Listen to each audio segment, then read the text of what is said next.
কোনো একটি সভ্যতা প্রকৃত অর্থে বেঁচে থাকে আজ যাকে আমরা সিভিলাইজেশনাল মেমোরি বলি তার দ্বারা।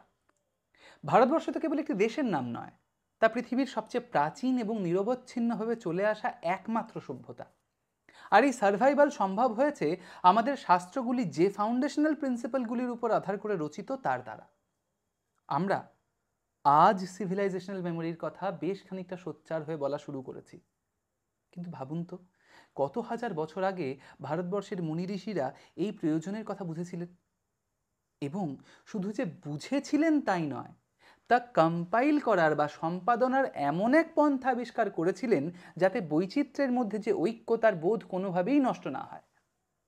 জাতি, পন্থ, বর্ণ সমস্ত কিছুর ঊর্ধ্বে উঠে এক পরম ধর্মের প্রতিষ্ঠা করতে চেয়েছিলেন তারা, যা সহজ, যা কোনোভাবেই প্রকৃতির নিয়ম বিরুদ্ধ নয়। যাই হোক, আগের পর্বে আমরা বেশ কিছু এমন শব্দ ব্যবহার করেছি যাকে একটু বিস্তার করে বলার প্রয়োজন আছে বলে মনে হয়, যেমন সন্ধিক্ষণ, জম্বুদ্বীপ প্রভৃতি। আমরা শেষ করেছিলাম ভারতীয় শাস্ত্রের তিনটি বিভাগের কথা বলে। আগামী পর্বগুলিতে আমরা সেই কথাই আলোচনা করব।